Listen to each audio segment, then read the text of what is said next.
بسم اللہ الرحمن الرحیم۔ مکتوب جنوبی امریکہ جنوری و فروری سن 2024۔ جنوری فروری 2024 کے دوران براعظم جنوبی امریکہ میں وقوع پذیر ہونے والے حالات و واقعات کا خلاصہ۔ تحریر کردہ لئیق احمد مشتاق صاحب، مبلغ سلسلہ سورینام جنوبی امریکہ۔ ویسٹ انڈیز کی آسٹریلیا کے خلاف برسبن میں تاریخ ساز فتح۔ ویسٹ انڈیز نے 27 سال بعد آسٹریلیا کو انہی کے گھر میں کرکٹ کے ٹیسٹ میچ میں شکست دے کر تاریخی فتح حاصل کر لی۔ سیریز میں ڈیبیو کرنے والے فاسٹ بالر شمر جوزف نے تباہ کن بالنگ کرتے ہوئے ویسٹ انڈیز کو آسٹریلیا کے خلاف برسبن میں تاریخ ساز فتح سے ہمکنار کیا۔ گابا اسٹیڈیم میں کھیلے گئے میچ میں ویسٹ انڈیز نے چوتھے روز آسٹریلیا کو 8 رن سے ہرایا۔ ویسٹ انڈیز نے پہلی اننگز میں 311 رنز بنائے تھے، جبکہ آسٹریلیا نے اپنی پہلی اننگز 289 رنز 9 وکٹوں پر ڈکلیئر کر دی تھی، اور یوں مہمان ٹیم کو پہلی اننگز میں 22 رنز کی برتری حاصل ہوئی۔ دوسری اننگز میں ویسٹ انڈیز کی ٹیم 193 رنز پر آل آؤٹ ہو گئی اور میزبان ٹیم کو جیت کے لیے 216 رنز کا ہدف دیا۔ ویسٹ انڈیز نے آسٹریلیا کو 207 رنز پر آؤٹ کر کے میچ 8 رن سے جیت لیا۔ مہمان ٹیم کی جانب سے شمر جوزف نے زخمی انگوٹھے کے ساتھ دوسری اننگز میں 68 رنز دے کر 7 کھلاڑیوں کو آؤٹ کیا۔ اس سے قبل ویسٹ انڈیز نے 1997 میں آسٹریلیا کو اس کی سرزمین پر شکست دی تھی۔ 19ویں صدی کے امیر ممالک میں شامل وہ ملک جہاں اب گوشت کھانا بھی خواب بنتا جا رہا ہے۔ تقریباً 100 سال پہلے تک ارجنٹینا دنیا کے امیر ترین ممالک میں سے ایک تھا۔ یہ فرانس اور جرمنی سے بھی زیادہ امیر تھا۔ ارجنٹینا کی اس دولت کا انحصار گوشت کی برآمد پر تھا، جس کی سب سے بڑی منڈی برطانیہ تھی، مگر اس بات کو اب 100 سال سے زائد کا عرصہ بیت چکا ہے۔ اب صورتحال یہ ہے کہ برسوں سے جاری معاشی بحران کے باعث اب یہ امیر ممالک کی فہرست میں 70ویں نمبر پر ہے، اور وہ ملک جو گوشت کی درآمد کے لیے جانا جاتا تھا، وہاں لوگوں کے لیے اس کا استعمال ایک خواب بنتا جا رہا ہے۔ اب مہنگائی کی وجہ سے مرغی بھی ایک آسائش بن گئی ہے۔ سرکاری اعداد و شمار کے مطابق ارجنٹینا کی 40% آبادی غربت کی شرح کے نیچے زندگی گزارنے پر مجبور ہے، مگر بہت سے لوگوں کو لگتا ہے کہ اصل شرح اس سے کہیں زیادہ ہے۔ ارجنٹینا میں لوگ زندہ رہنے کے لیے نت نئے طریقے ڈھونڈنے پر مجبور ہیں۔ ایک شخص اپنی گاڑی میں انڈے رکھ کر بیچ رہا ہے۔ وہ $1 میں 1 درجن انڈے بیچ رہا ہے۔ کم قیمت کی وجہ سے اس کے پاس گاہکوں کی قطار ہے، مگر پولیس کے چھاپے کے ڈر سے وہ یہاں زیادہ دیر رک نہیں سکتا۔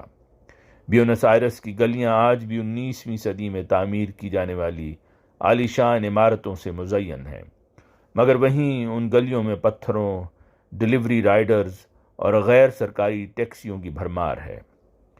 سالٹا نیشنل یونیورسٹی کی جانب سے جاری کردہ اعداد و شمار کا جائزہ لینے پر معلوم ہوتا ہے کہ ملک کی افرادی قوت کا نصف سے زیادہ حصہ غیر رسمی شعبے سے منسلک ہے۔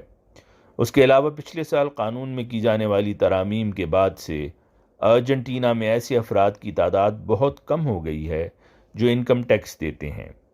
ایسے ملک کے لیے جو شدید مالی بحران سے گزر رہا ہو، یہ کوئی اچھی خبر نہیں۔ دراصل اس وقت ارجنٹینا اپنی آمدن سے کہیں زیادہ خرچ کر رہا ہے۔ منشیات کی سمگلنگ سے سونے کی کان کنی تک لاطینی امریکہ کی جیلیں بدنام گروہوں کے کمانڈ سینٹر۔ کسی بھی ملک میں جیلیں مجرموں اور سماج دشمن عناصر کی سرکوبی اور اصلاح کے لیے قائم کی جاتی ہیں، مگر لاطینی امریکہ کے مختلف ممالک میں یہ معاملہ بالکل برعکس ہے، کیونکہ یہاں کی جیلیں عوامی سلامتی کے لیے ایک بڑے خطرے کا مرکز بن کر ابھر رہی ہیں۔ ایکواڈور ہو، برازیل یا وینزویلا، جیلوں کی سلاخوں کے پیچھے تشکیل دیے جانے والے جرائم پیشہ گروہ اب پورے لاطینی امریکہ میں پھل پھول رہے ہیں، جس کے پیش نظر ایسے ممالک کی حکومتیں جیلوں میں موجود گروہوں کی طاقت کو ختم کرنے کے لیے انتہائی اقدامات کر رہی ہیں۔ لاطینی امریکہ کے متعدد ممالک میں مجرموں کی سرکوبی کے لیے بنائی گئی جیلیں بڑی اور بدنام زمانہ مجرم تنظیموں اور گروہوں کے کمانڈ سینٹر بن چکے ہیں۔ حالیہ دنوں میں اس معاملے کی سنگینی کا اندازہ اس وقت ہوا جب ایکواڈور کے بدنام زمانہ اور طاقتور گینگ لاس چونیروس کے سرغنہ ایڈولف ماتیاس والامار جسے فیتو کے نام سے جانا جاتا ہے، ایک انتہائی سیکیورٹی والی جیل سے اچانک غائب ہو گیا۔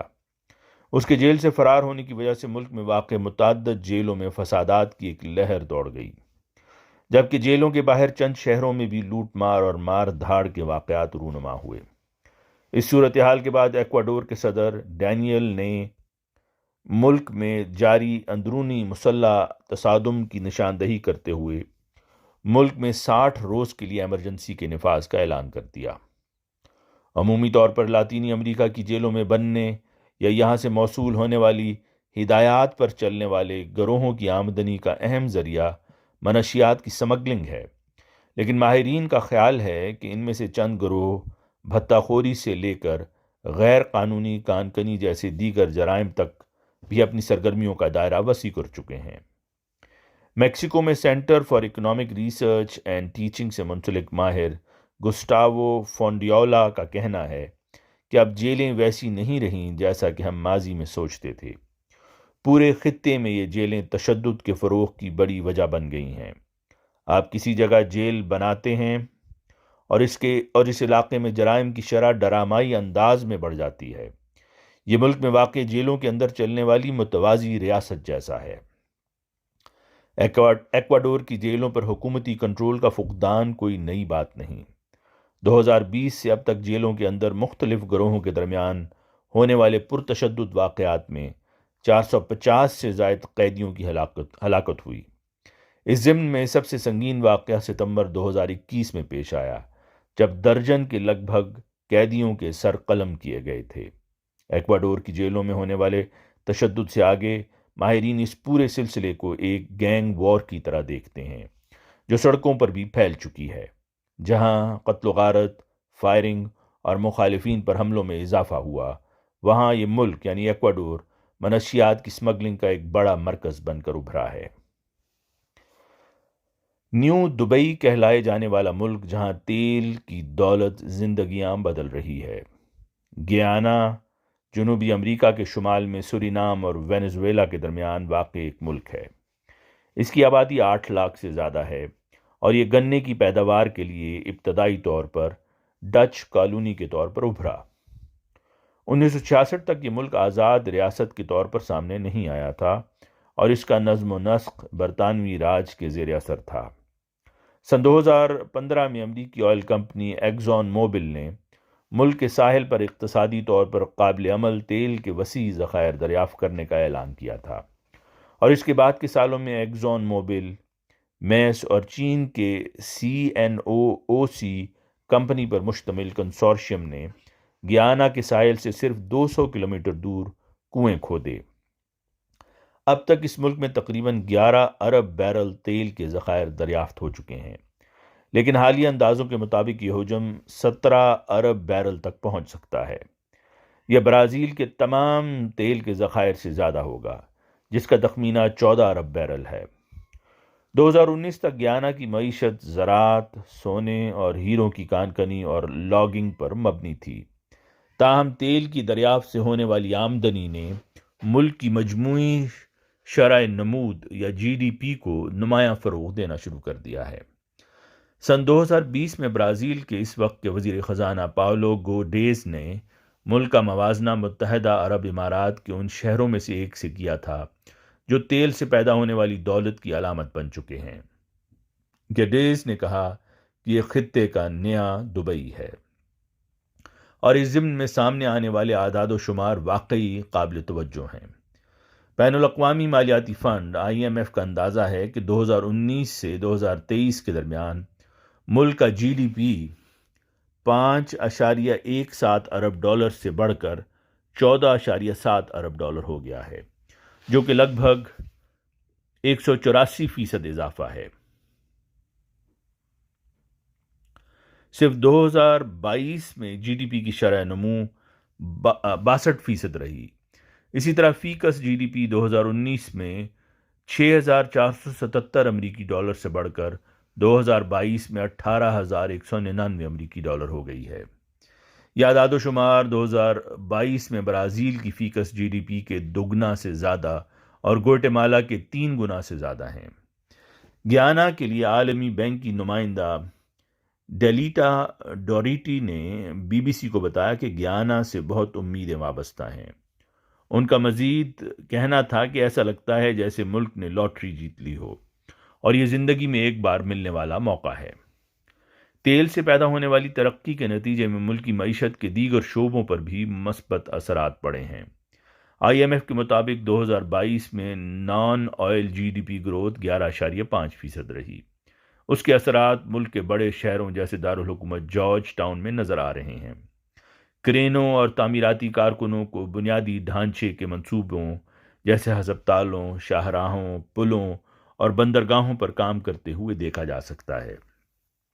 ساتھ ہی امریکہ میں قائم میریٹ اور بیسٹ ویسٹرن جیسی بین الاقوامی ہوٹلز کی چینز اس ملک میں تعمیر ہو رہی ہیں۔ امریکہ کی مشہور برانڈ سٹار بکس فرنچائز کے اپریل 2023 میں کھولے گئے سٹورز میں 50 ملازمین ہیں۔ یہاں اکثر بھیڑ ہوتی ہے۔ سٹار بکس نے بی بی سی برازیل کو بتایا کہ ملک میں سٹور کا افتتاح ملک میں ایک متحرک مارکیٹ ہونے کی وجہ سے ہوا۔ اس بات کے دیگر اشارے بھی موجود ہیں کہ گیانا میں تیل کی نئی دولت کتنی تیزی سے آ رہی ہے۔ ملک نے انفراسٹرکچر کے کاموں کی تعمیر کے لیے ٹھیکے حاصل کرنے کے لیے متعدد ممالک کی کمپنیوں کو راغب کرنا شروع کر دیا ہے، جس کی ملک کو دہائیوں سے ضرورت تھی۔ سرکاری اعداد و شمار سے پتہ چلتا ہے کہ حکومت نے 2019 میں سڑکوں اور بندرگاہوں جیسے بنیادی ڈھانچے کے منصوبوں پر $187 ملین خرچ کیے، جو ملک میں تجارتی تیل کی تلاش کا پہلا سال تھا۔ 2023 تک یہ اعداد و شمار $650 ملین تک پہنچ گئے، یعنی 247% کا اضافہ ہے۔ گیانا کے نائب وزیر برائے پبلک ورکس کے عہدے پر فائز دیودت اندر نے بی بی سی کو بتایا کہ ہمارے پاس یورپی بلاک، چین، انڈیا، امریکہ، کینیڈا اور برازیل کی کمپنیاں ہیں۔ چین ترقی کے اس سفر میں نمایاں حصہ دار بن رہا ہے۔ مثال کے طور پر چینی کمپنیوں کے ایک کنسورشیم نے دریائے ڈیمرارا پر ایک نیا پل تعمیر کرنے کا ٹینڈر جیت لیا۔ اس کام کی مالی اعانت بینک آف چائنا نے کی تھی۔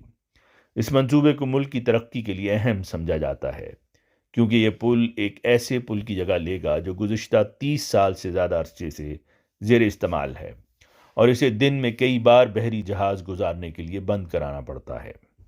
نئے پل میں یہ خاصیت ہوگی کہ بحری جہاز اس کے نیچے سے گزر جائیں گے اور ٹریفک کی روانی میں خلل نہیں پڑے گا۔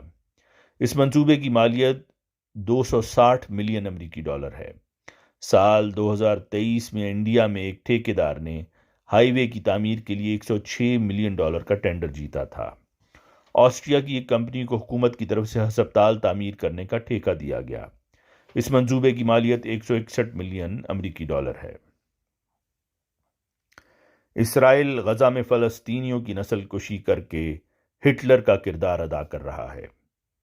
ایتھوپیا کے شہر ادیس ابابا میں افریقی یونین کانفرنس سے خطاب کرتے ہوئے برازیل کے صدر لولا ڈی سلوا نے کہا ہے کہ اسرائیل غزہ میں فلسطینیوں کی نسل کشی کر کے ہٹلر کا کردار ادا کر رہا ہے۔ انہوں نے کہا کہ جو کچھ غزہ میں ہو رہا ہے وہ ماضی میں کبھی بھی نہیں ہوا۔ تاریخ غزہ کی اس وحشیانہ جنگ کی مثال نہیں پیش کر سکتی۔ صدر لولا ڈی سلوا نے کہا کہ غزہ جنگ ویسی ہی ہے جیسا ہٹلر نے یہودیوں کے ساتھ کیا تھا۔ ان کا یہ بھی کہنا تھا کہ اس وقت غزہ میں جو کچھ ہو رہا ہے یہ نسل کشی ہے۔ صدر لولا ڈی سلوا نے کہا جو کچھ اسرائیلی فوج کر رہی ہے یہ سپاہیوں کے خلاف جنگ نہیں، یہ انتہائی جدید اسلحے سے لیس فوج کی غزہ میں عورتوں اور بچوں کے خلاف جنگ ہے۔ اسرائیلی مظالم کے خلاف بیان دینے پر حماس نے برازیلی صدر کی تعریف کی ہے۔ حماس کا کہنا ہے کہ غزہ میں نسل کشی کی ہولوکاسٹ سے مماثلت کے برازیلی صدر کے بیان کی قدر کرتے ہیں۔